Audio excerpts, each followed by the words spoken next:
สวัสดีค่ะขอต้อนรับเข้าสู่เซสชั่นสุดท้ายของวันนี้นะคะก่อนอื่นเลยค่ะขอประชาสัมพันธ์ก่อนเพราะว่า6 โมงเย็นนี้นะคะเราจะมีเลคเชอร์อยู่ในฮอลล์ฝั่งตรงข้ามนะคะของรองศาสตราจารย์วิวัฒน์เตมียพันธ์หรืออาจารย์จิ๋วนะคะซึ่งเป็นบรรยายพิเศษร่วมกับอาจารย์ปฐมพัวพันธ์สกุลนะคะถ้าท่านใดสนใจก็จบฮอลล์นี้5 โมงเย็นไปต่อฝั่งนู้น6 โมงนะคะก็พอดีก่อนอื่นนะคะก็ขอเตือนทุกท่านอีกครั้งหนึ่งปิดเสียงโทรศัพท์มือถือนะคะซึ่งดีมากค่ะตั้งแต่เช้าเรายังไม่ได้ยินเสียงเลยนะคะก็แล้วก็เหมือนเดิมนะคะห้ามถ่ายภาพค่ะแล้วก็ถ้าท่านใดเซสชันนี้จะเป็นภาษาอังกฤษนะคะถ้าท่านใดต้องการหูฟังก็ออกไปแลกด้านหน้านะคะแล้วก็เปิดเสียงในระดับที่พอประมาณนะคะท่านใดต้องการ CPD นะคะกรุณากรอกฟอร์มแล้วก็เอาไปหย่อนใส่กล่องก่อนออกจากห้องนี้นะคะแล้วก็ถ้าท่านใดที่นำรถมานะคะก็ประทับตาจอดรถได้ที่ด้านหน้านะคะ Before we start, please allow me to remind you to turn off your mobile phone. Any photo wouldn't be allowed. And for those of you who use translating headsets, please control the volume to an appropriate level. And for those of you who need CPD points, please fill the form and leave it in the box before you leave the room. And parking receipt can be also stamped in the front of the hall. And I think this is the time to start the last session of today. Our final session is Seoul. It's a New York-based design office founded by Florian Idenburg and Jing Liu. And their work involved a delivery of extensive experience from architecture, academia, and the arts in all scale and stage in creative process. Seoul principal Florian Idenburg received master degree in architecture from Dell University of Technology and is an associate professor in practice of architecture at Harvard Graduate School of Design. And principal Jing Liu holds a master degree of architecture from Tulane University School of Architecture in New Orleans. And she is teaching at Columbia University, GSAPP, and a faculty at Parsons. And their project under Seoul includes Kukje Art Gallery in Seoul, the 2012 Frieze Art Fair 10 in New York City, the Linked Community Center in Wuhan, the Netherlands, and Tri-Colonies and installation at 2011.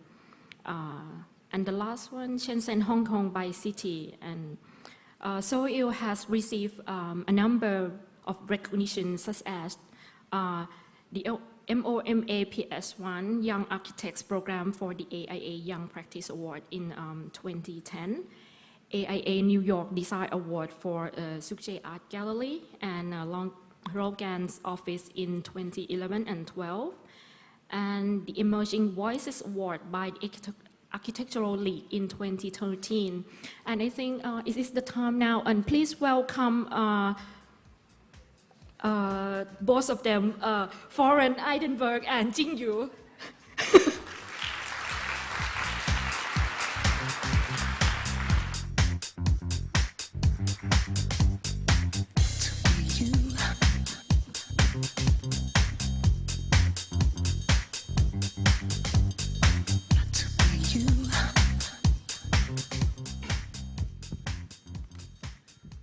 Hello, good afternoon. We're going to speak English, but I think our English wouldn't be much better, maybe just a little bit better, because we are indeed very jet-lagged. It's exactly 12 hours behind now our internal biological clock, so if we appear to be too relaxed, please excuse us.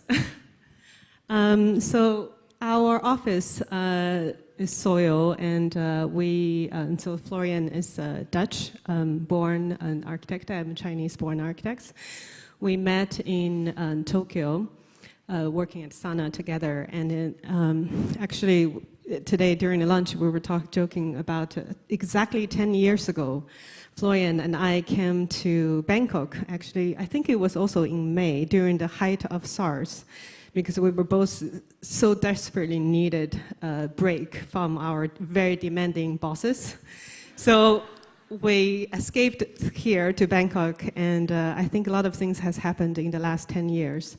Today, yesterday we arrived in a different airport than 10 years ago. We also got married, had 2 kids, started an office together, and I think a lot of things happened in this country and also in the world beyond. And I think compared to the last 2 speakers, we are definitely a generation that in age relates to most people in the back, seats a little bit closer. And I think today I just want to, talk about more from our generation. What are the issues that that informs us as a creative people to make things and to create things, and what are the conditions, social conditions and natural conditions that we face that is deeply influential to our work. Let me see. So we started our office in 2008. As you may remember, that was when the financial crisis hit New York first, and then all around the world. And I think that that was the moment that in the U.S. at least 1/3 of the architects left their profession. So a lot of the big firms lost their clients, and the project, even it was under construction, got stopped. So there was a collateral of the financial crisis hitting the architecture world, and many people were in despair, and they were they basically lost all hope in the profession. That's when Florian and I decided that maybe it's precisely, intuitively, the right time to start a new office, because we did not have the pressure to produce buildings one after another as our previous generations did in the 90s and during the 2000s. And so we had the time to really think about what exactly we wanted to do, what exactly architecture, what kind of position architecture beholds in our society. And we also had the leisure and the time, because we didn't have so much commercial commissions, to think about those questions. It was also the time that a lot of natural disasters happened in the last 10 years. I myself lived for a very long time in New Orleans, so I experienced the Katrina, and also when the tsunami happened in Japan, some of my family were there. And recently, New York also experienced the Sandy flood. So, and I think most of you are very vividly remembering the disaster that happened here as well. I think this kind of natural disasters also informed us to think about our relationships as human beings, pushing the boundary of kind of ever-expanding civilizations, and then we're confronted every day with this kind of extend or the edge of our development and its friction with our natural systems, so the other systems in our world. So this kind of crisis, together with also the financial crisis, made us to really understand, well, not understand, to really realize that we as an architects previously always said that, okay, we can make the world better, we can control things, and if we do this, things will become like this. But we really cannot put such a claim on those questions. We can, almost with certainty, we know that we cannot predict the future, but we still have to make some things that would influence tomorrow. So how can we kind of operate as an architect and build in the physical build form to react to this uncertain and ambiguous and more flexible and more unstable society and in the nature system. And also it was the time, I think in the early 2000s, until early 2000, everyone was very much embracing the new technology, the virtual world. And we always thought that the technology would save us. Not to save us, all the problems that we have in this world, the social injustice, inequalities and such, would be solved in this new kind of world that technology is going to provide an answer to that. But I think we, in the recent years, we have come to realize that the virtual world is just kind of a mirror to our own world, that whatever problems that we encounter in our own world, in our physical space, is taking another shape in, it's kind of transforming itself into the digital world and the virtual world, if not more trouble. It's at least the same. And also we have a whole completely new generation that grow up with virtual technologies, that their relationship with the physical world is completely transformed from our generation or the generation before. And that they see the world completely differently, and they relate to each other completely differently. And in their world, the experience of their world is completely hybridized between the virtual and the physical. So you cannot really say that the virtual technology is going to save or solve the problem of the physical, because whatever they experience is a completely hybridized condition. So those are the conditions under which that we started practicing our architecture. And I think as a new generation of architecture firm, we were very much feeling the responsibility to explore these territories and not finding an answer, but at least maybe find a new form of architecture that, that expressed those kind of conditions. So the title of our lecture is called To Be Determined, and it refers to an attitude that we, like I said, we know that the future is to be determined. It's open-ended, and it has this feedback loop that whatever we do would come back to us and influence us in how we think. So it's this constant feedback experience, and we can never say that this is a finite thing that we're going to make, but rather we will make something that deliberately is ambiguous, and deliberately that leaves something to be determined and to be influenced and feedback on. So with that kind of context and story in the background, we want to introduce about 7 projects in this lecture, and it ranges from a smaller scale installations to build project to project that's still under construction, and hopefully you can see a little bit of lineage of how we developed our thoughts. So this is an installation we did for MoMA PS1. So MoMA, the Museum of Contemporary Art, Museum of Modern Art in Manhattan. They have this school, PS1, an old public school in Queens, which they use for their contemporary arts programs. And every year they, since 10 years, they've organized the warm-up series, which is basically during the summer, over a series of weekends, they transform the courtyard in front of the building to make it a place for families and the youth to hang out in weekends. There's music, there's a bar. And it is in a way an alternative for people who can't leave the city to actually have sort of a beach experience within the city itself. And so since 10 years they've had this competition where they ask 5 architecture firms to basically provide an environment for this program to happen. But at the same time they ask you obviously to respond to the state of today and to make an installation that in some way reflects our current condition.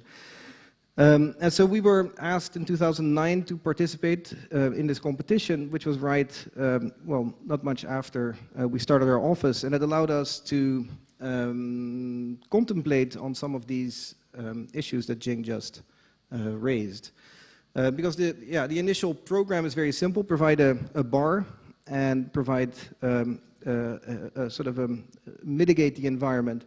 We were at the same time very interested in responding to the idea of modernity, and the MoMA being in a way the treasurer, so to say, of the modern movement, of this idea of design, and through design we can control our environment. And we wanted to look in a way at this idea of the structure that controls our environment, but find a way to respond more to this unstable and uncertain and dynamic condition. So we took the, say, the white modernist grid, the Cartesian white grid, as a symbol for control, as a symbol for design. And we tried to see, can we make this responsive? Can we make this flexible and elastic and unstable? At the same time, the image on the for you right is Oskar Slemmer. It's a Bauhaus choreographer, part of the MoMA collection. He examined the relationship between the human body and structure, and so we wanted to respond to these two conditions. How do we, as humans, interact with this unstable condition, and what are the structures that we can design for this new world? And so we decided to fill the entire courtyard with this grid, a white grid on a 6 meter spacing, but we made it of glass fiber poles that were on pivoting hinges and that were always actually moving as you would interact with it. The idea was that this is a metaphor for our environment, an unstable environment where we as visitors are actually responsible for its stability, and where one movement affects and ripples through the entire courtyard. We also wanted to respond to this idea of the virtual, and what can we learn from the virtual, and how can we bring some of the qualities from the virtual back into physical space, and how can we have people and a younger generation engage with the physical and with this physical world. And so the idea is that we made this installation that fills the entire courtyard, and then we designed a number of activators, of places where people would be stimulated to start activating this structure and seeing its effect and seeing its response to our actions. So we suggested to MoMA to fill the entire courtyard with this system, a system always on the verge of collapse, something that could be destabilized by the visitors. Which could sometimes be 5,000 drunk people. And so we realized when we would present this to MoMA that they would be somewhat concerned. The United States specifically is a quite legal country, and so we realized that we needed to think this through. And so the day before our presentation, we called Bureau Happold, engineering firm, and these guys said, yeah, sure, we will help you figure it out. But we didn't have time really to do a session with them, so we created this image in our computer, and we presented it to the jury, and we said, this whole thing has been completely engineered, don't worry, it will not collapse. And so we won. So we had to call Bureau Happold, and we said we won, and said congratulations, but sorry, what was your idea again? And so we explained this idea, and he said, well, what you do and what you want is the opposite of what we do as engineers, because what we want to do is design uncertainty out of the system, whereas you are trying to increase the unpredictability and the instability of this environment. So this actually cannot be engineered. All you can do is build it.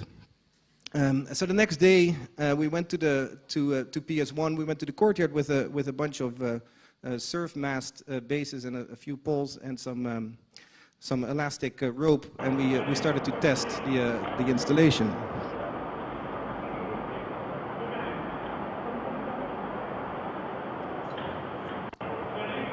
So this looked very promising. So we went home happily, and then we came home. And the next we got a phone call from the people from MoMA. Said, "Can you please come and can you please start cleaning up the mess you created?" But so through trial and error, actually over the course of a month, we found a way to calibrate the system and give it sort of a certain state of flexibility and at the same time balance.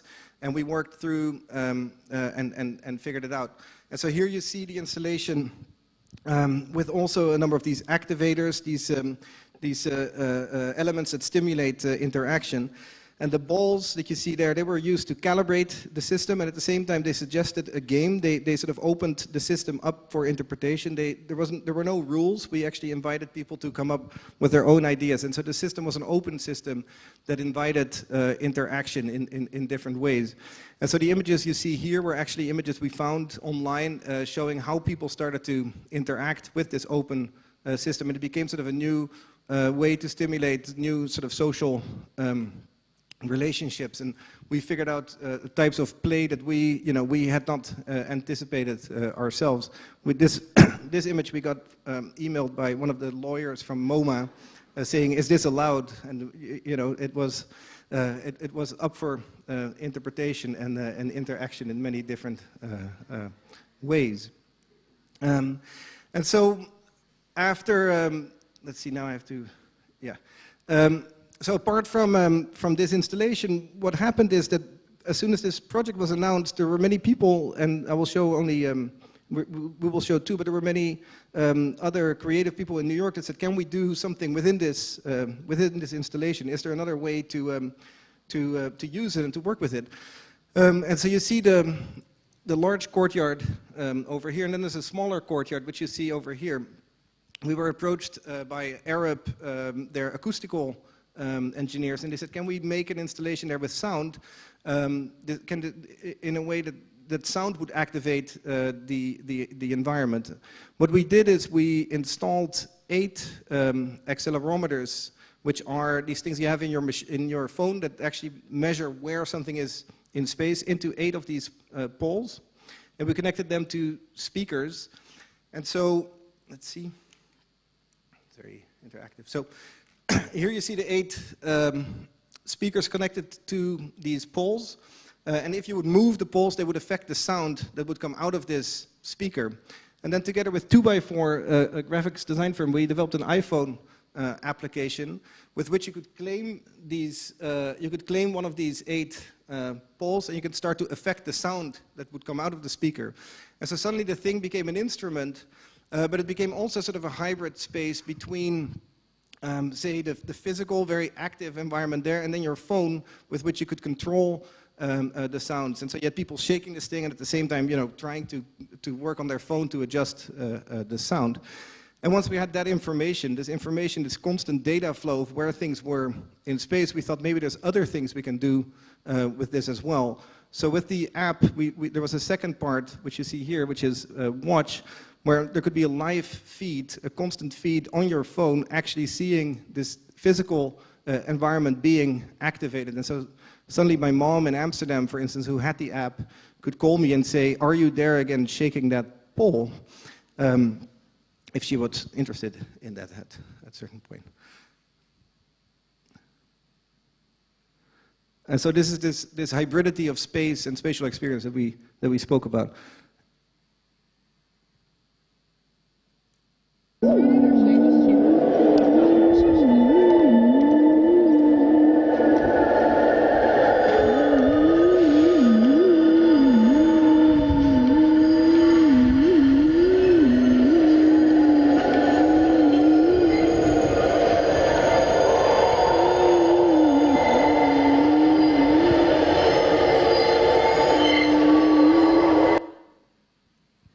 Okay, so now we're going to move that project in MoMA PS1 is in Queens, which is here in this borough, and New York has 5 boroughs, and so this is Bronx, another borough, and this is Manhattan. And there is a land that I think even a lot of New Yorkers don't know what this land is called, this island. It's called Randall's Island. It has no subway that runs through this island, so it's very difficult to get to unless you have a car, or even the car, they drive on here, and there's like one very difficult exit that you have to get off on that island. And there's a psychiatric institute in there, and a social security unemployment office, and a lot of landfill on that island.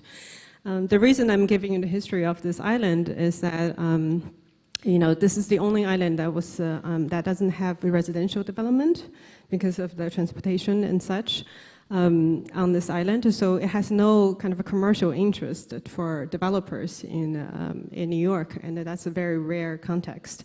And we made a Frieze Art Fair, which is one of the most exclusive contemporary art art fair that started in London, I think 9 years ago. And so they decided after the financial crisis, which was in 2008, everything went down, the art market went down, but in 2010 and 11, people started to the market came up and people started to kind of forget about the issues that we had during the financial crisis and start to celebrate the market again. And the Frieze Art Fair came to New York, and this is the only patch of land in New York that you can do a huge structure, like a temporary structure, and that's where they chose as their site. And so during with the crisis, obviously, you know that there's the Occupy Wall Street movement and a lot of other kind of movement that talked about, and also the Arab Spring, and I would say like the mob that you have currently in Thailand. Word. I don't know if it's mob is the right word, but that I think the crisis and has exposed a lot of social issues in our societies, and there were a lot of discussions about the claiming of a public space in our very kind of neoliberal development cities around the world. And so when Frieze came to us, they showed us this task, which is, can you fit 200 galleries in this patch of land, which would actually amount to 500 meters of tent. And as you can imagine, going through this kind of warehouse of just biggest galleries selling like some very expensive artwork, and so daunting, it's one after another of shaking hands and making deals and such. So we got to the task and we said, yes, you can probably fit it, but you will make this experience much better if you start to provide also social space in this tent. And they wanted us to make some kind of colorful elements and fun elements in this tent. But we said, why don't we rethink the tent? And the tent itself, we can maybe break it down into few sections so people wouldn't go into this very long kind of straight warehouse experience and be so exhausted, when you're like halfway through.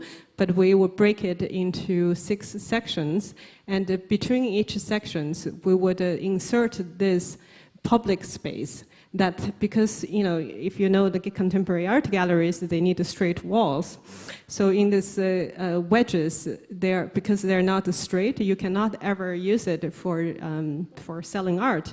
So we will use this space as public space where people can just mingle. Maybe they can go out and come back in there, and maybe this space can also have transparent glass or vinyl rather than the translucent vinyls. So this is a very simple act of us kind of trying to insert or kind of assert a public experience in a very real estate driven project. So, and also that wedges that we custom made these wedges to break this very straight tent into a very kind of undulating, almost like a serpentine shape that related very much well with the kind of the curves of the waterfront next to the river.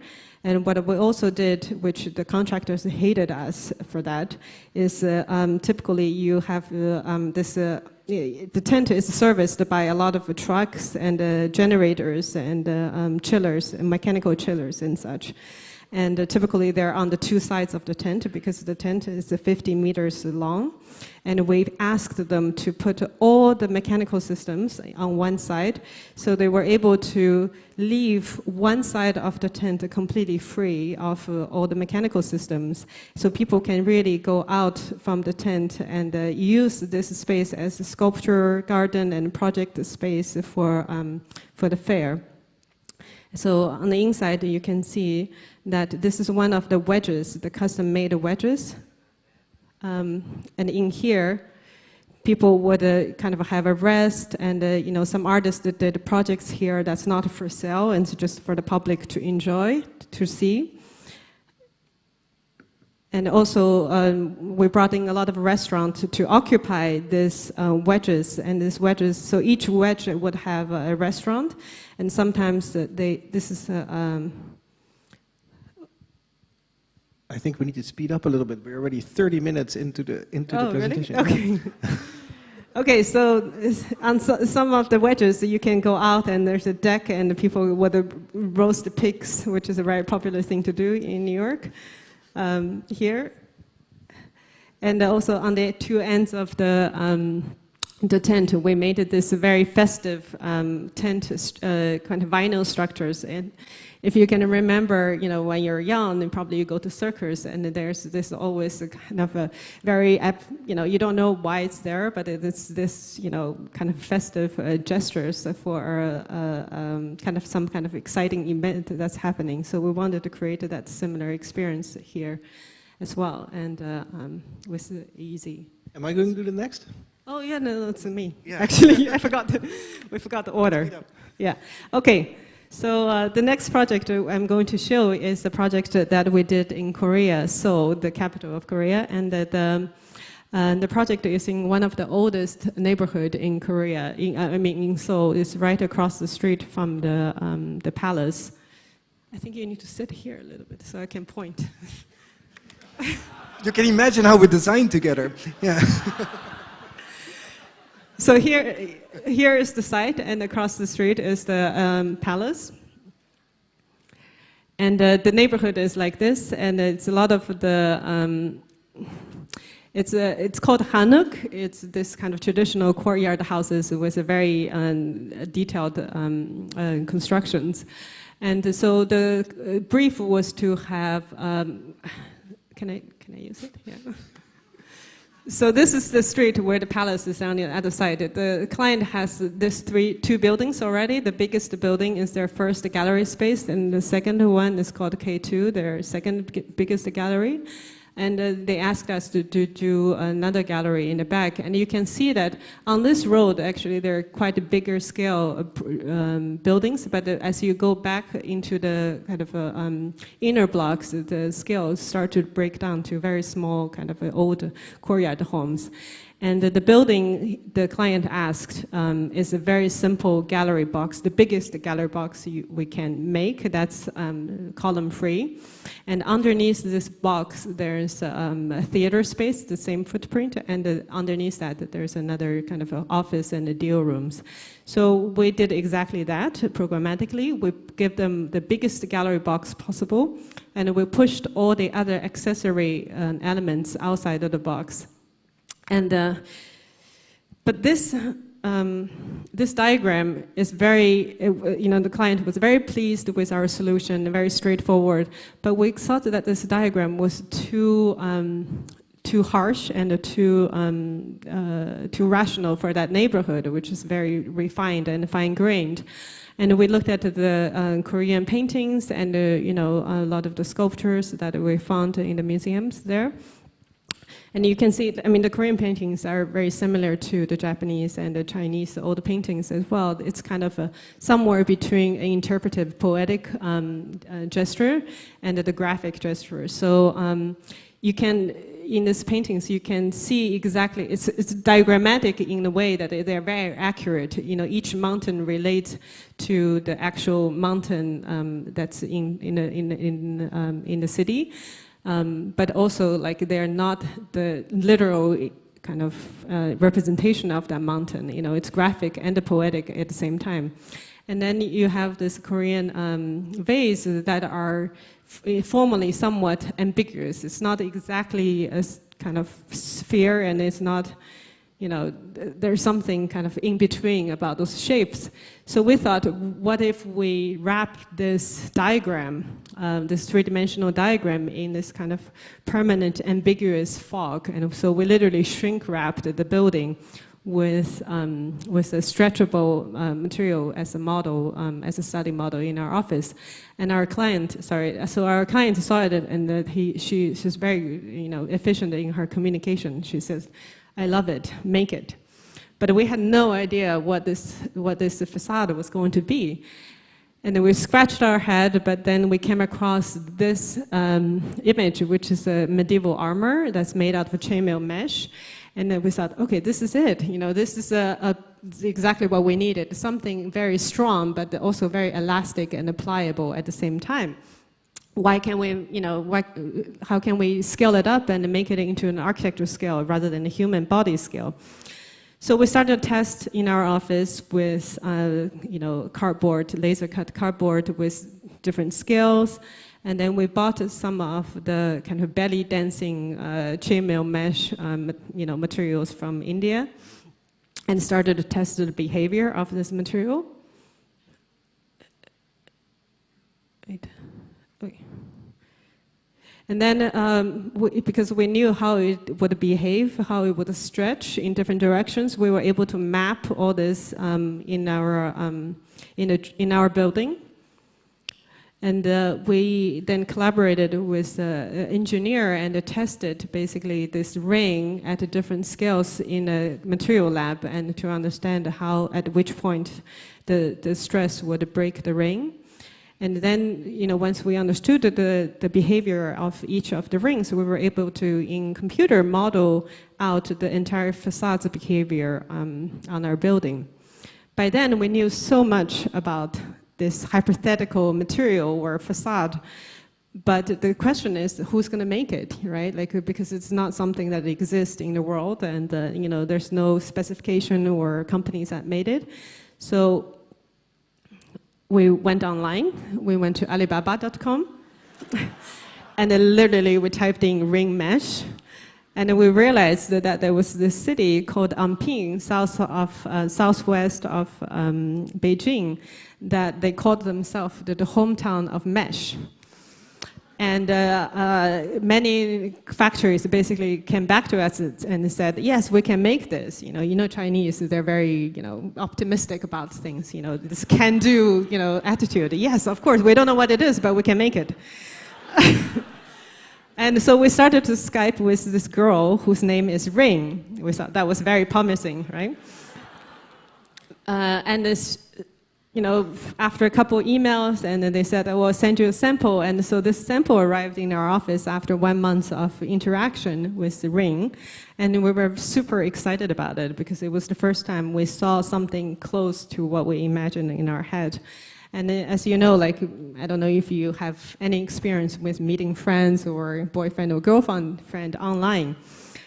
You know, after a couple interactions, it's a good idea to meet them in person and check out what exactly they look like. So we did take a trip to China. I'm Chinese, but I'm not from the north, so I've never been to Anping before. And we arrived after 8 hours of dirt road drive at this place, Anping. And I have to say, I was quite shocked by the conditions that we're confronted with. So Ring's factory, it's more like a workshop, was this. It's no bigger than this stage. And at the end of the factory, it's basically like a, you know, courtyard house, I guess you could call it. At the end of the factory, there was a very young man in solitary. Ring's brother. Yeah. Was, you know, one by one welding our rings together.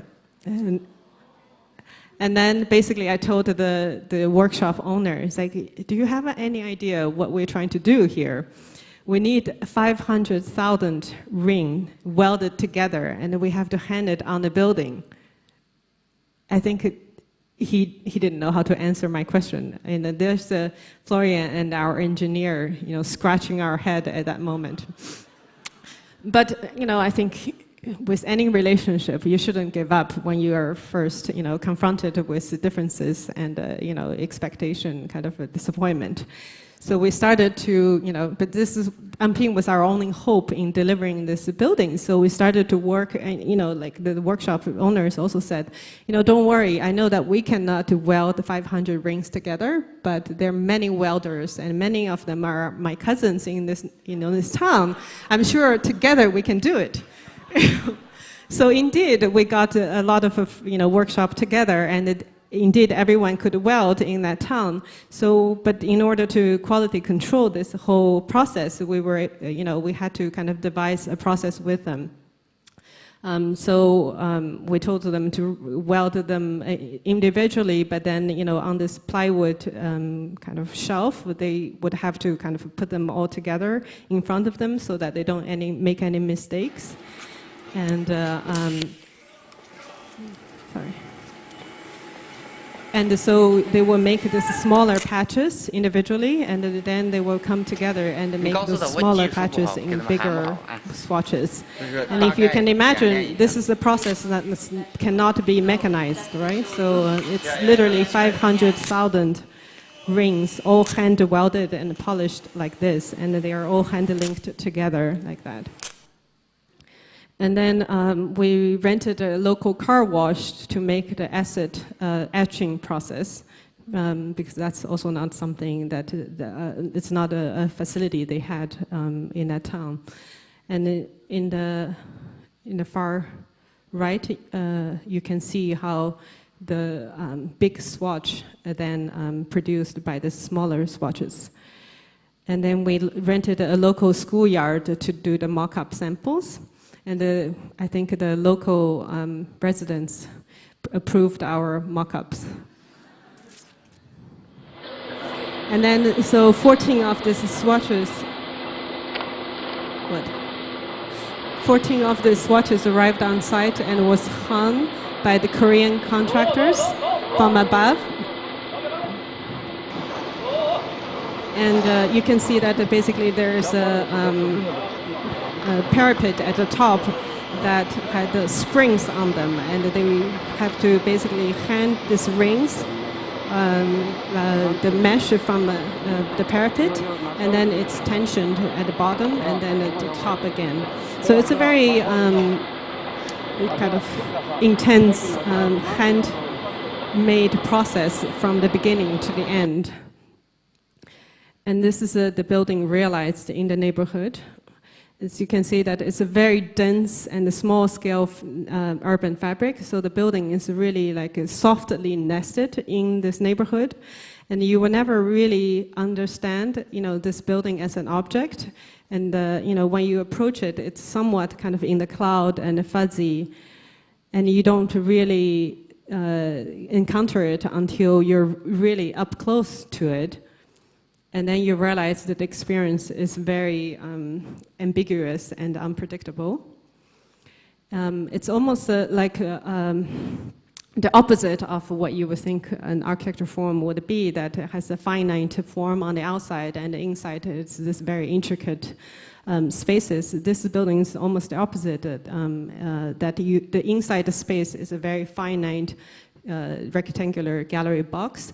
On the exterior, you have this very ambiguous and unpredictable spaces that are both space and also the form of the architecture. This is the stair that goes down to the theater space in the right, and another DO, like a small gallery space, and the offices in the basement 2 level. And because, like I said, because of the handmade quality of this building, we were very happy with how this parapet, with kind of very contemporary materials related somewhat with the refinedness and this kind of details of the older buildings. And this curved kind of double curved soft forms also related very much well with the neighborhood buildings.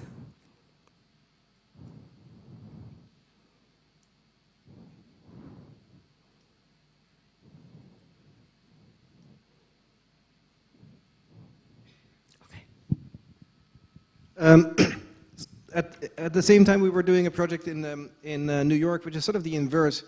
It's a company, a completely digital company. They are called Logan. They produce animations, and they work, well, basically in the cloud. They have offices in LA, and we were asked to do their office in New York. And so what is interesting about this company that works completely with animation only, so they only work on screens, is that they are also a company that only has 4 people, but on their production they sometimes have to work with 20, 30 people because they all work with freelancers. And so we were asked to make this environment for them in which they could work, in which there sometimes could be a very small amount of people, and at the same time they would be able to work in different groups with freelancers on like 5 projects at once with 40 people. So they needed a certain incredible flexibility, and at the same time it asked for how will these groups work with each other and how do they relate with each other. And we were very interested in trying to define how can we, like, what is the relationship that people have within a virtual realm, you know, with one another. And where maybe in the past glass was sort of a metaphor for a new sort of endless digital realm, we wanted to explore something that is maybe more accurate, which is basically defining these relationships in a more precise sort of series of realms rather than a continuous universe. So it's a small project. It's basically an old Soho loft in New York. So this is Grand Street, this is Green Street. And as you see, we used the grid of the typical cast iron building to lay out the space, and we basically made 2 very long singular tables. And these tables everybody could work on together. In the center, there's a very strong network connection, so everybody could sort of plug in and start to work. And there were no chairs. Or no legs at the table at the edge, so basically they could densify or relax the amount of people that would be working there. All the chairs are on casters. And then they needed 1 private space for the director, which you see over here, a meeting room, their assistant of the director, and a photo studio. So what we did is we cut those large tables with a glass wall through the middle. So people would still be working together. This is the space for the freelancers. And then there are a number of editing booths, which are completely controlled dark spaces in which they do the final mix. And so then we actually, rather than making hard divisions between these spaces with typical sheetrock, we gave these a fabric as a division. And this is a theater fabric that spans the entire length of the space as a single seamless sheet. And so what you start to see then is that the space beyond, there is a certain sense of activity. You actually realize that something is going on there, but at the same time you're not disturbed or you're not confronted actually with what is happening in the space beyond. And also the old building, which we wanted to have a present within the space, appear sort of as a ghost. This is the old plumbing that is being used still as heat. And here you see these long tables, and on the right you see the meeting room and the editing booths. And so this helped us think. So another reason was light control. So the entire space could be actually adapted to sunlight. Actually, I will go back 1 slide to show the.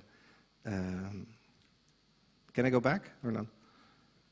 I guess not. Well, anyway, we have to hurry up a little bit. So, no. So the entire ceiling is also made of a stretched fabric that can dim and brighten. So because the quality of the light on the screens was very important for them as well.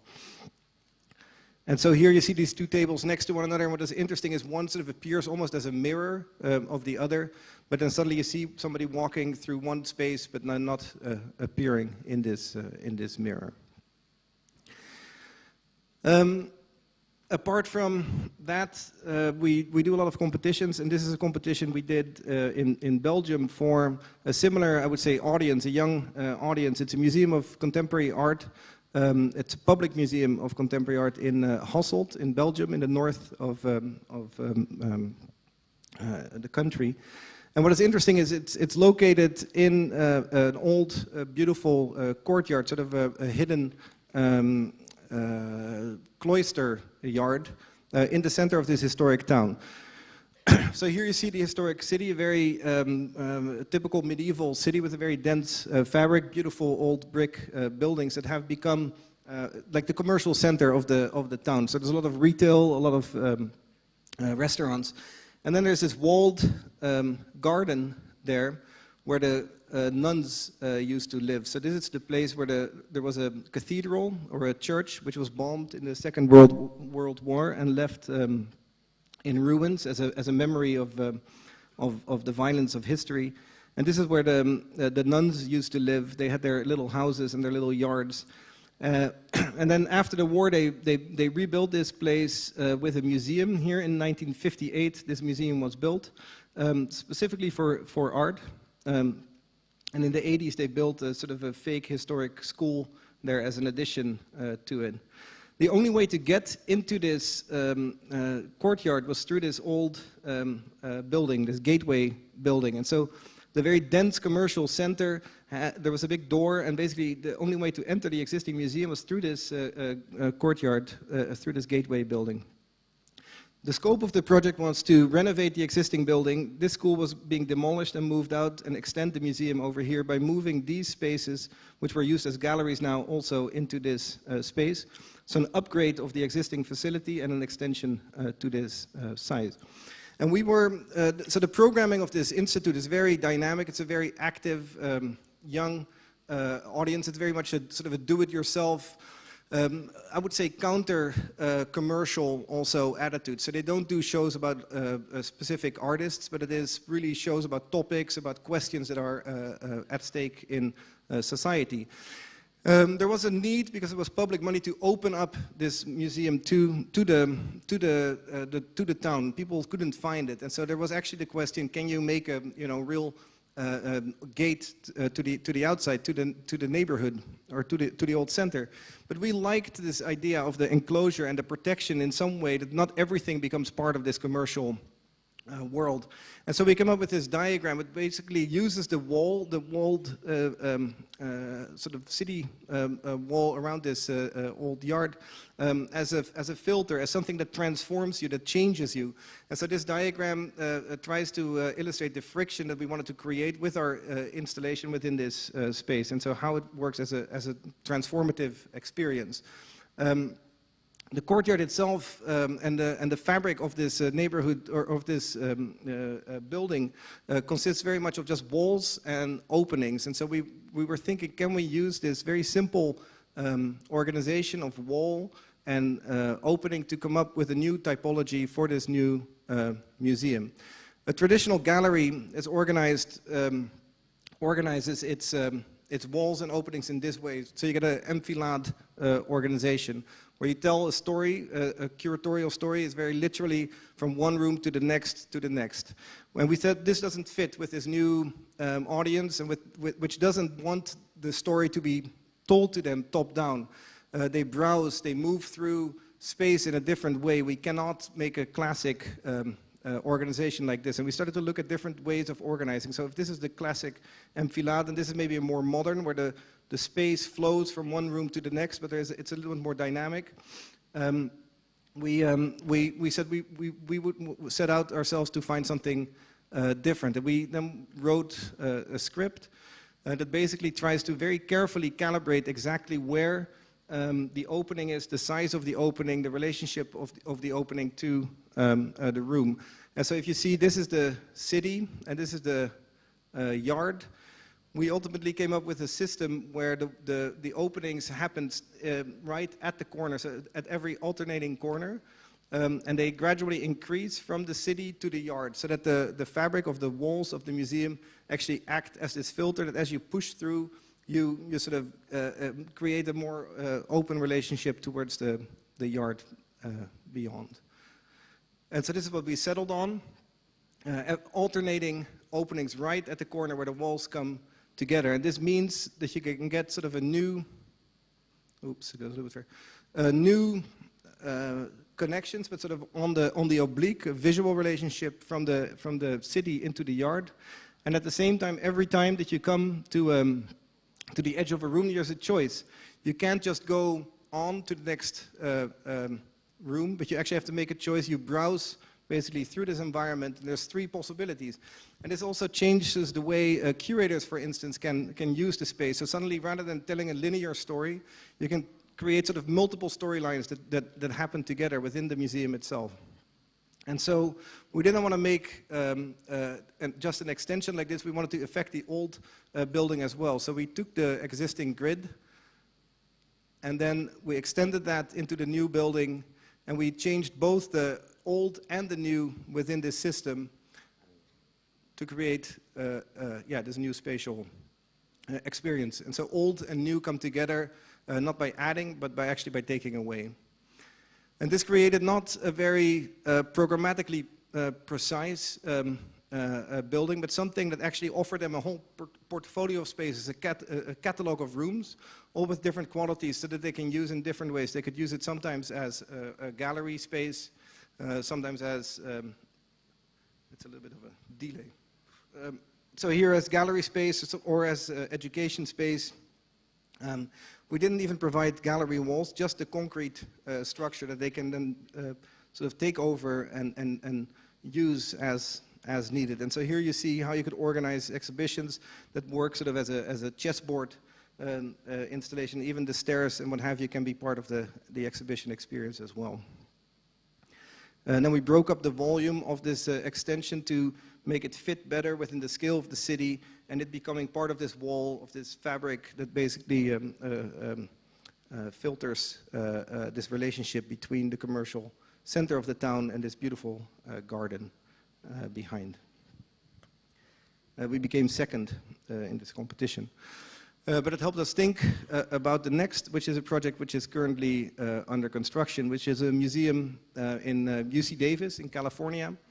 And UC Davis is a town south of Sacramento, north of San Francisco, in an agricultural landscape. And the school of UC Davis, the University of California in Davis, is mostly focused on agricultural education. So they learn how to clone animals, and they know how to geo-engineer basically the agricultural production. And it's a very beautiful landscape, the Central Valley. And it is a combination of the sort of very agricultural land and then this natural delta of the Sacramento River, and this coming together of the organic and the cultivated landscape. UC Davis itself, here you see the campus. It's a beautiful campus, very green with very heavily forested trees. It's the most bike-friendly community in the United States, so everybody bikes. And so this is the campus itself, but because everybody is more interested in a way in agriculture and in engineering, there is now a need to bring also a more cultural life to the campus. And so they built a performing arts center over here. This is a wine and food culture institute, and this is the site for the museum that we are working on. And so the challenge was, how do you get these people that are hanging out here to the edge of campus into a museum, what they're not normally used to being part of. The traditional museum was not something that these people would go to. Also, this is the highway between Sacramento and San Francisco, and so the project is right at the edge of the university and would become the new symbol or icon, if you want, for this university. And so here you see, there's really a delay on this. So they have an art legacy. Wayne Thiebaud is the painter you see here on the left, which is sort of a landscape painter, but very, very intense and sort of colorful. And then Robert Arneson is a very influential teacher who taught art at that school. And he's very much a counter-cultural figure. It's a very sort of he's sort of the anti-Donald Judd, if you want. He brought the quirkiness, he brought ceramics back into contemporary art. He was the head of this funk art movement. And so there's a very sort of offbeat sense to the campus and the mindset of the people there. There's also this idea of a control of nature, the relationship between, say, the natural and the cultural. The mindset there is that we can bioengineer, so to say, the future. And this picture, maybe people know it, went all around the world. This was also taken at UC Davis. It was during the Occupy movement. The most active students, the most critical students, and the most, say, focused on what is public were at UC Davis. So this was the condition in which we had to come up with a museum. And so we didn't believe that we should make a static, closed box for a collection of art. We thought we used this idea of the landscape of production, sort of the idea, the landscape that is empowering, that gives people the possibility to sort of produce their own story and their own future. And we use that as a given to design the building. And so this became a leading image, sort of an open structure that is always changing, that is always becoming, in which the students can be sort of active participants in shaping their environment. And we started to work with this idea of creating literally a structure that would just sort of create a very open, penetrable space that would rise out of the landscape, like that hill we just showed in this flat landscape, covered in a certain way, but as an open structure under which this very new life could take place. A place where you would just go to hang out, not necessarily to be confronted with art, but maybe where you could encounter art. So we generated this diagram, and it was the grand canopy, a place where inside and outside would come together under this large roof. And so here you see this open structure that creates a portfolio of spaces of different qualities of light and proportion that the students can take over and sort of produce their own environment. And the program itself, we loosely distributed again in this set of spaces, this catalog of spaces. And so sort of this field condition appeared both inside and outside, galleries, and I will quickly explain the plan. So there's a large open public area. These are the galleries. There's courtyards and a central transparent entry hall, spaces for education and production, and here the offices and support space. And so the canopy itself slowly rising out of the landscape and its profile actually being the new sort of symbol of this place. The inside galleries, but always a relationship to the outside. So everywhere in the building you can see the exterior and the canopy itself actually forming the infrastructure, the support for art projects. The building can be projected on. So the canopy as an infrastructure for the students to take over. And then the infill of this canopy became very important. This is a image taken last year when there was incredible drought in California, and we wanted to strengthen the awareness of the environment and the effect of the environment on basically our condition, our world. And so how can we integrate the environment as a way to create awareness of space?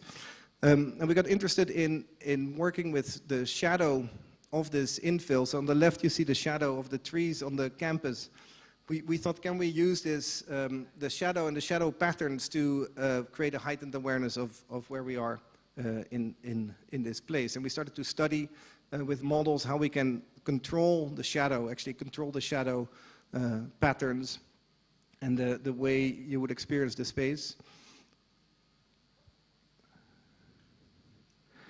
And so ultimately we came up with an idea to transform the traditional infill of primary steel, secondary steel, and this perforated material, and actually merge those two into one system where we basically fill the entire canopy in with these triangulated, perforated beams that you see over there.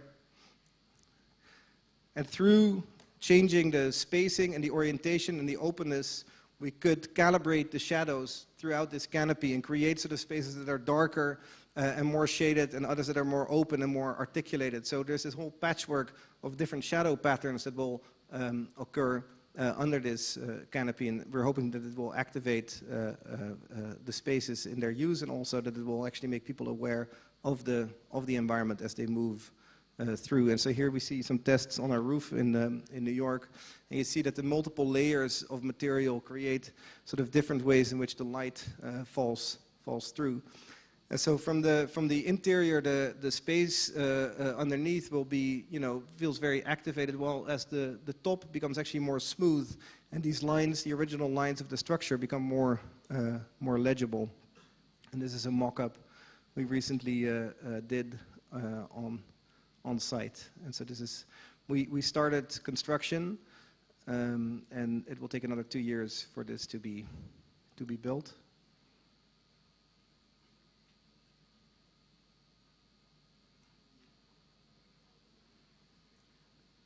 And now Jing is going to bring it home. I'm going to just end with a very small installation we just realized recently. As Florian was saying, that the museum in California is going to take 2 years in construction. So as you know, compared to Asia, I think a construction schedule is always more relaxed in US and probably more relaxed in Europe. So at the same time, we typically do a lot of smaller scale installations with which we can test much more quickly some kind of just material innovation or some kind of ideas we had, like PS1 project that we had in the beginning that informed a lot of our thinking for the subsequent project. So we keep experimenting at the smaller scales and hope that all the smaller experiments will add up to something big, that can be realized in a much bigger scales. This is the new Museum of Contemporary Art for SANA, which Florian worked on when he was at SANA. And the facade is this expanded metal mesh, which is a pretty typical building material. And it was also at the same time we were experimenting with different roof structures and different kind of shading devices for the UC Davis. And the Chinese National Architecture Biennial came to us to do installation in a bird's nest, outside of the bird's nest. So we thought, okay, let's experiment with this material, because we are very much interested in, something that with a material maybe, that has one form, which is two-dimensional, and with a very simple method or very simple process, it transforms into another form, which could be like three-dimensional or such. So something, something complex or unpredictable that can come out of something really simple and elemental with very simple processes. So we took the same method of how you would make an expanded metal mesh, which is just simply cutting a pattern in that sheet and stretching it. And then we experimented with different patterns. What if we do a radial-shaped pattern that had a kind of a gradient of density to it? And if you just stretch that,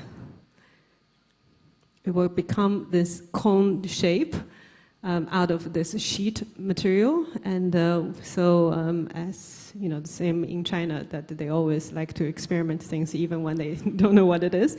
We asked our fabricator to try it, and I think they broke about 3 of them before they finally was able to get one unbroken.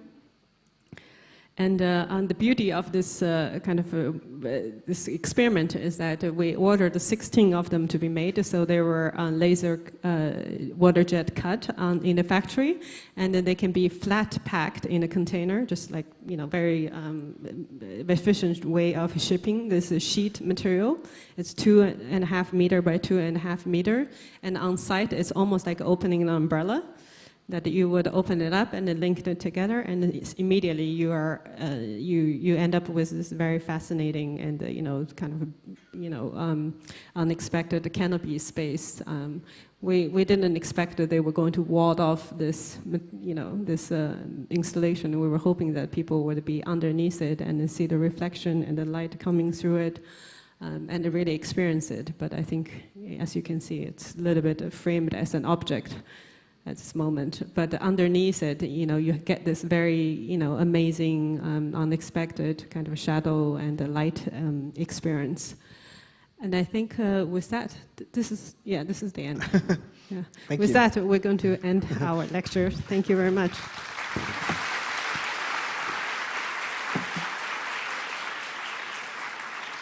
Thank you, both of you, for a wonderful presentation. And now it is a Q&A session. And I would like to invite Kun Supaporn Witaya Thawan Wong as our moderator for the session.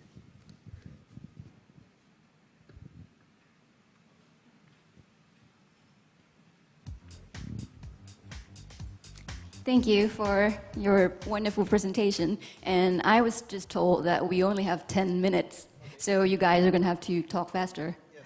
That's important. Well, is that possible ever?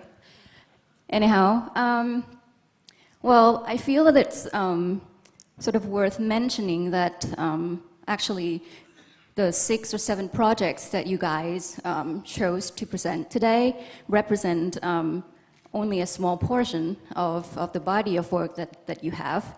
Well, basically, their online portfolio amounts to 105 pages. And it includes not only built projects, but also beautiful conceptual unbuilt project writings, essays. What else? There's a lot going on there, and I just feel that for members of the audience who are not entirely familiar with your practice, this should be given as a big picture. So, with all those elements, all those components of your practice, I was just wondering if you can explain a little if. Or how they interact. Like, for example, why is it important that you will need to keep working on competitions?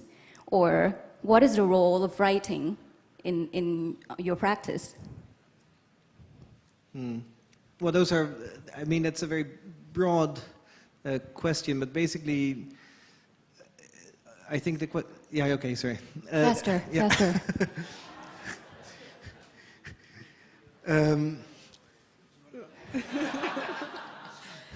Well, I think indeed, I think during Peiju's session, someone asked the question, is your project between art and architecture?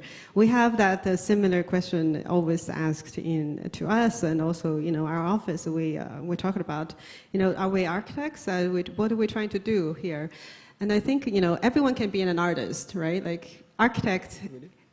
No, I think if you really want to, everyone can be an artist. In a way, like, it's about, having an attitude and then trying to do something, trying to relate to our human existence, like to answer those questions. It's already an artistic approach to something. And I think for us, we always try to, we're trained as architects, and we work with architectural kind of skills and materials and, space in our societies and urban spaces and architectural issues. But in a way, we use architecture to answer some questions that's a little bit bigger, that kind of... Yeah, I mean, that's it. Architecture is a method almost for us as our writings and as our performance art pieces, like that we do with museums, that we try to use architecture as a tool to answer some questions that relates to our, existence, basically. If there are questions from the audience, please write and send over to the stage, and we'll try to accommodate in 10 minutes. Okay, I'm gonna shift the tone a little and give you an observation of mine. And mind you, this is way far from intellectual. Okay, I'm gonna talk about cats and dogs and kids and baby strollers. well, We know that very well. when I read your project descriptions, the textual descriptions, images of these, kids and dogs and cats and baby strollers popped in my head. It tells something, and well, indeed, there are images of this ensemble in your project illustrations a whole lot, and even horses or maybe chicken in certain case, but And a giraffe. We have a giraffe. giraffe. Also, yeah. Yeah. Well, I missed that one, but well, the point is that well, this really rings my bell, and it brought me back to a wise professor's of mine's advice. She told me to put kids and dogs and baby strollers and birds chirping in my white on white kind of perspective, and at that point in my academic career, no living creatures were allowed to be in my perspectives. But the point is that it's not, she wasn't talking about anything graphics, obviously, but what she was trying to say is that the world would be a better place, or would do better with more of the human-centric species of architects, as opposed to the egocentric kind. And I know that architects hate to be cubbyholed or categorized. So, but still, it's itchy to ask that. Would you agree, or would you protest if your work is being called, say things like anti-monumental, anti-iconic, anti-heroic? I think we are interested in how we relate to the world around us. So I think we put us as beings in the center of the project, and then try to see how we can organize physical stuff around us so that we realize, our place in relation to others, or in relation to the world, to the environment. I thought you were going to ask, are you a cat or a dog person? I think Jing is a cat person. I'm a dog person. Oh, good to know. Yeah. But I think there's a heroism in it too. Well, I think I recalled a phrase, local heroism, somewhere in your writings. Can you elaborate a little? Local heroism? Yeah, it's your own word writing.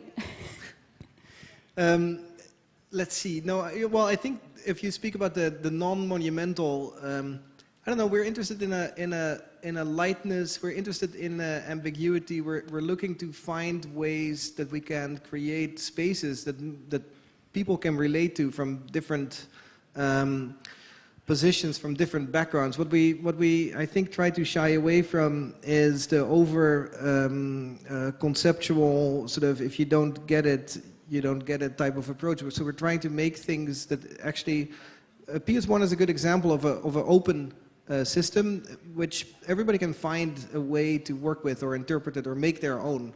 So we're trying to make places and installations and spaces that people can take in and observe in their own way. So I don't think we're trying to be too determined, so to say, in what we're trying to make. Well, exactly, this tied it back to where you started. You mentioned starting the practice in 2008 at the onset of the economic crisis, and this to be determined mentality, the openness to the unknown, to the open to possibilities for events to happen, for the unanticipated. And that is seen, pretty much throughout the body of your work. And in pole dance, it is very, very obvious, but somehow it's portrayed in a really fun way. Well, think about where it started, which is sort of gloomy, but you managed to churn a project out in an optimistic way. But what's the question? But, I'm just trying to say what's There's a question. Let's see. In the Jack, come on, Jack, give us a question. Yeah. Just yell out. Very short questions. Yeah. Very short questions. And please don't find it insulting. It's okay. It's the questions about color. Why is it white? Why are they all white? We had a very pink building that we didn't show today. But We have a pink building. we too. we have You a had it pink too. building that I think even Wall Street Journal said, wow, this is the most contextual pink building we've ever seen. So we're not just about white. But we don't want to make a color the center of a discussion. You know, sometimes if it's contextually colorful, it's fine. Yeah. I just want to link it a bit to your past experience, like working experience with Sana, because obviously it's somehow a little bit kind of colorless or white. So does it influence you somehow, influence your work right now? At PS1, we first only had white and black balls. But then actually our daughter suggested we use some color. So she picked the colors of the balls. And I think I think from, say, the past, the color is a very difficult question, basically, and maybe you can ask more about texture. I think many, I don't know, you know, which architects are, except for maybe somebody like Barragan and later in life Corbusier, started to really actively understand color. But I think color is a very difficult and complex question that maybe we're not ready for yet. I think texture is another, and I think what we do try to do is not have, because we're interested in how to organize space or how to organize relationships between different, you know, spaces and between people and say the world beyond. Texture and material can get in the way if you want, and so by reducing maybe elements that can distract from this relationship, that's probably the reason why we're maybe toning down other aspects to highlight this one element. Okay. Any more questions? I think you try to unorthodox things. When people do museum one way, you do another way. When people talk about engineering, and engineering have to be stiff and safety, you try to make it non-safety. Is it that's a core of your thought? When we start something, you start from, I have to do something different. Is it that the way? I mean, I want you to teach all the students behind that, yeah, that's a way to do that things. I think when the question was asked to Pei Zhu about what to tell to the next generation, I think one thing that we always did was go to a place that we feel least comfortable, or move away from anything, any place that you start to think, I get it, I know how it works, it becomes a stable condition. And we're trying to always destabilize basically our own condition, because I think we can trust our own human creativity and maybe ingenuity. And I think as soon as you start repeating things because that's the way they are being done, you become actually more vulnerable than searching for the, you know, the unknown and the unstable.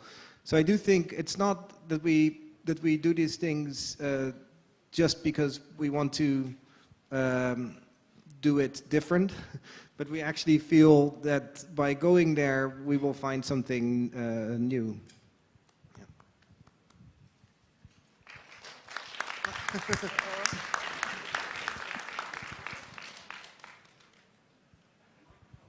Yeah. Are we allowed one more question?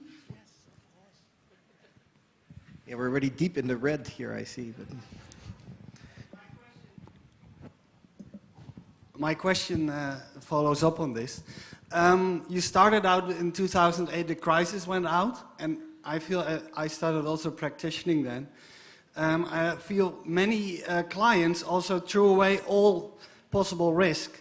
And like everybody said, your projects are all one-offs, all new. How do you convince your clients to take the risk with you? Do you think you've been lucky with clients, or you just take not like institutional clients who would be more risk adverse? How do you deal with this process? We also teach, and I always tell my students that to hire an architect is one of the most difficult decisions a client has. It's like people don't build a lot. Well, you have institutional builders, but many clients, it's a very big choice, right? And there's a big responsibility, and they, are going to spend a number of years with you, and they're going to spend a substantial amount of money. And so you do this question of trust and this question of engaging risk, certainly for a large part depends also on the willingness of the client to engage in something like that. I think the project in Korea is a good example of finding a client who is very wonderful and open to engaging in this exploration, because she works with contemporary artists and she understands that maybe sometimes you have to move forward without knowing what the output will be.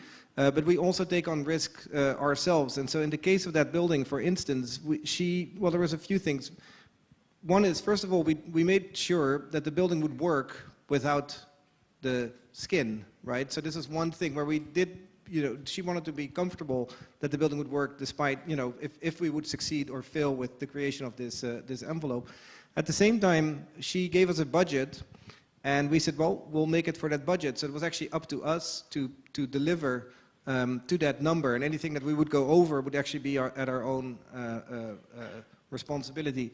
The MoMA installation as well, we were fully liable for the safety of people in that installation. So there we took on the risk ourselves. MoMA did not take any risk. I will show you the contract that we had there. So I think it is a combination of a willingness to, take on risk, and at the same time communicate clearly and try to work with the people that are sharing the risk with you. Yeah, and I would also add that I think a lot of our generation, it's very competitive, it's globalized, the market. So, at any given moment you enter a competition, it's like 500 other people competing for the same job. And then, I feel like a lot of people are trying to convince the client with images and a finite kind of a product, which you come up with in 2 months, and that's not actually true that you can say to anyone that you can deliver that project in that form. So what we found in our experience, the best is to really gain the trust from the client in the relationship, that they would trust us, that we will work with them all the way, where we remain open-minded and flexible, and we will find the best, collaborators, we will find the best engineer, we will find the, best contractor, and we'll make this process the best as we can, so that in the end, we don't know, we cannot promise you in the first 2 months what it's going to be, but we can promise you that we'll do our best to, make sure that, in a way, I think, more than the competitions, I think the relationship building has been very important to us in gaining that trust from the clients.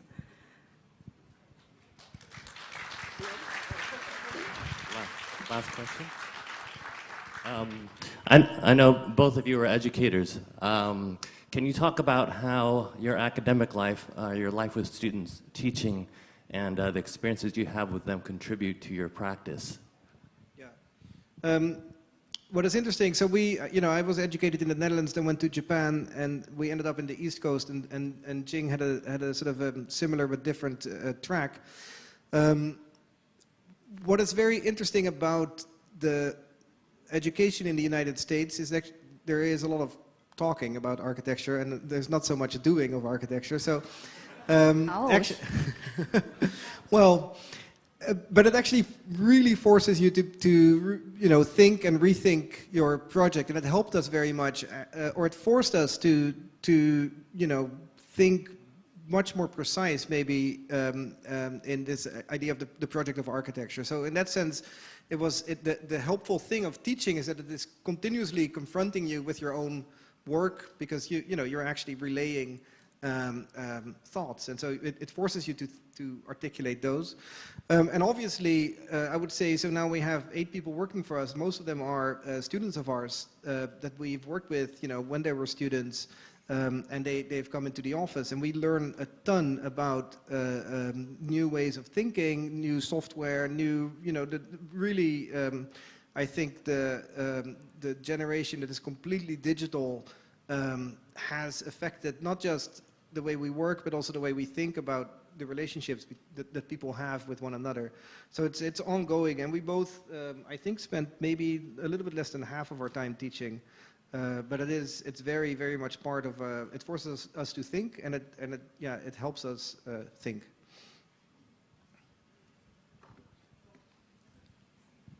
We are way deep into the red. Good. 10 minutes. Thank you. Yay. Thank you.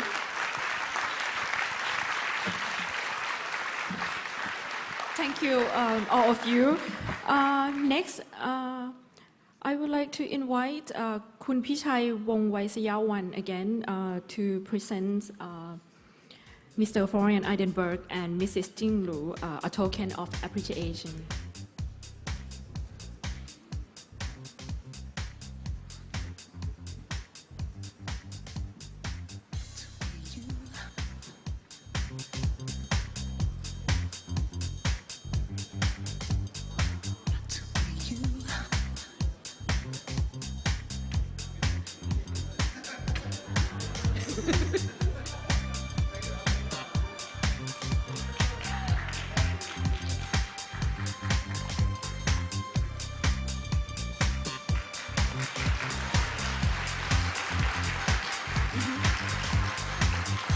Can also Kun Supaporn.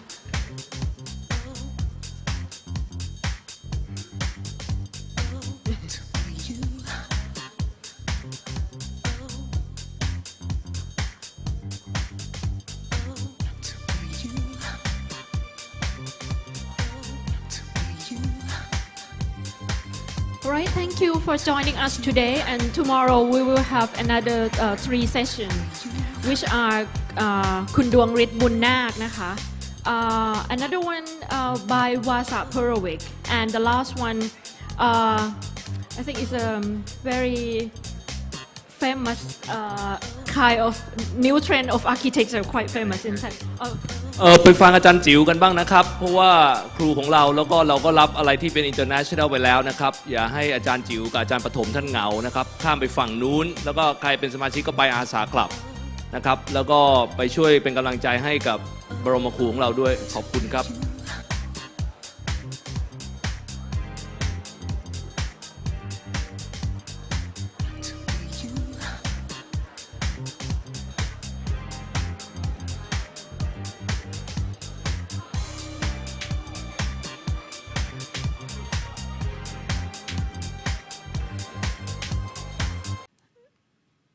So we started our office in 2008. As you may remember, that was when the financial crisis hit New York first, and then all around the world. And I think that that was the moment that in the U.S. at least 1/3 of the architects left their profession. So a lot of the big firms lost their clients, and the project, even it was under construction, got stopped. So there was a collateral of the financial crisis hitting the architecture world, and many people were in despair, and they were they basically lost all hope in the profession. That's when Florian and I decided that maybe it's precisely, intuitively, the right time to start a new office, because we did not have the pressure to produce buildings one after another as our previous generations did in the 90s and during the 2000s. And so we had the time to really think about what exactly we wanted to do, what exactly architecture, what kind of position architecture beholds in our society. And we also had the leisure and the time, because we didn't have so much commercial commissions, to think about those questions. It was also the time that a lot of natural disasters happened in the last 10 years. I myself lived for a very long time in New Orleans, so I experienced the Katrina and also when the tsunami happened in Japan, some of my family were there. And recently, New York also experienced the Sandy flood. So, and I think most of you are very vividly remembering.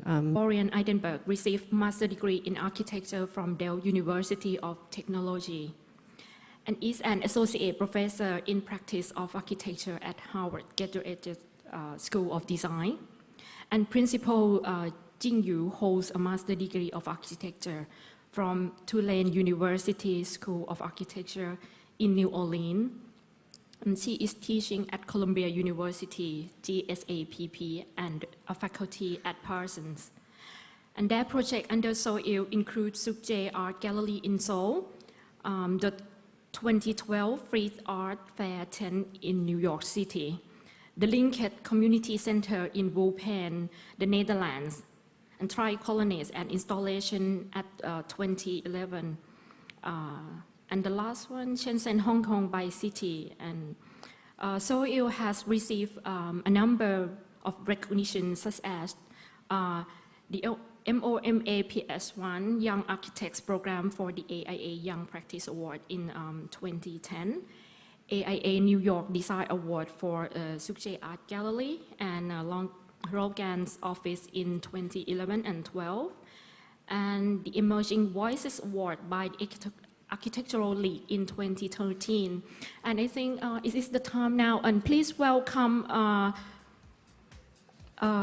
both of them, Florian Idenburg and Jing Liu.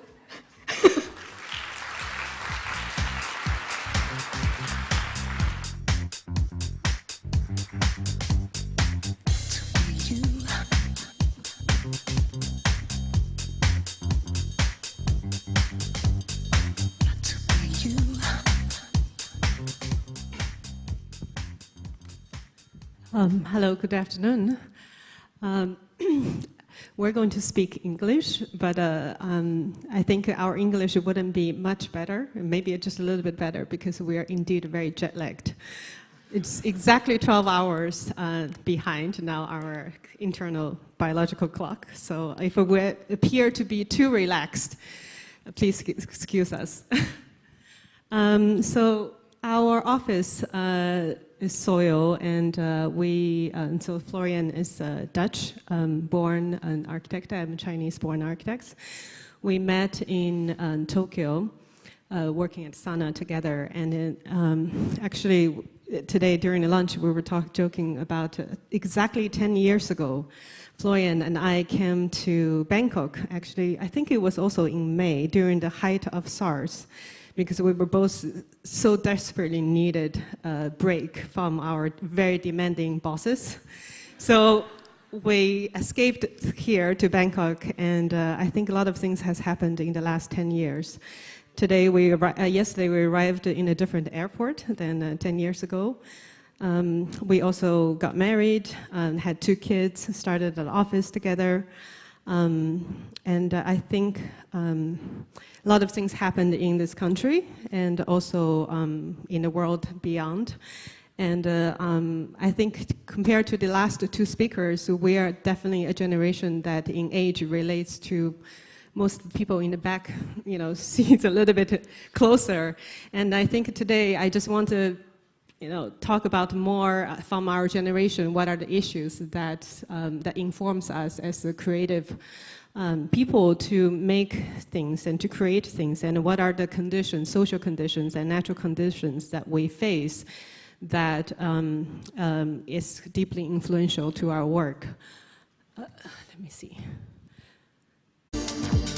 สวัสดีค่ะขอต้อนรับเข้าสู่เซสชั่นสุดท้ายของวันนี้นะคะก่อนอื่นเลยค่ะขอประชาสัมพันธ์ก่อนเพราะว่า6 โมงเย็นนี้นะคะเราจะมีเลคเชอร์อยู่ในฮอลล์ฝั่งตรงข้ามนะคะของรองศาสตราจารย์วิวัฒน์เตมียพันธ์หรืออาจารย์จิ๋วนะคะซึ่งเป็นบรรยายพิเศษร่วมกับอาจารย์ปฐมพัวพันธ์สกุลนะคะถ้าท่านใดสนใจก็จบฮอลล์นี้5 โมงเย็นไปต่อฝั่งนู้น6 โมงนะคะก็พอดี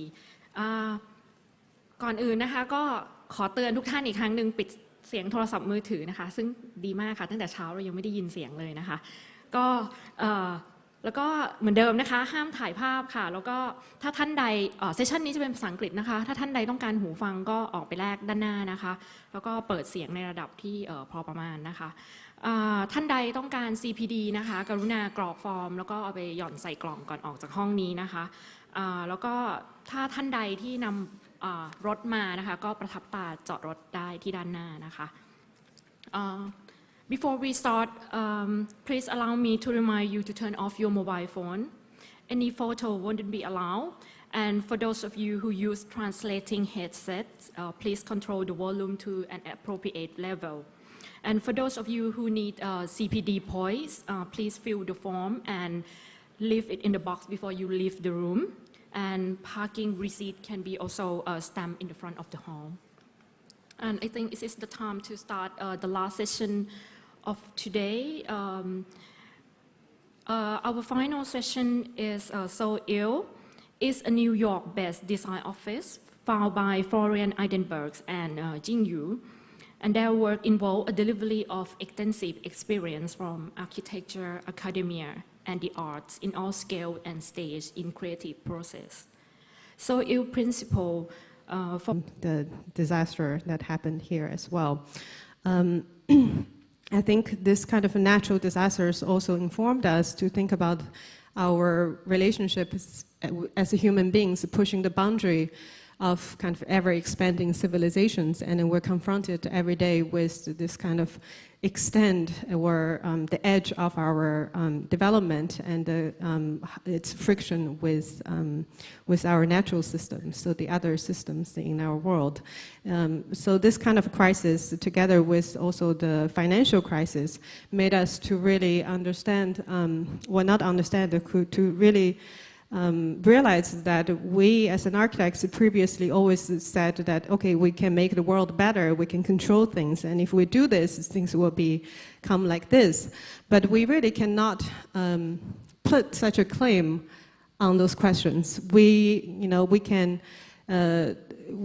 almost with certainty, we know that we cannot predict the future, but we still have to make some things that would influence tomorrow. So how can we kind of operate as an architect and build in the physical build form to react to this uncertain and ambiguous and more flexible and more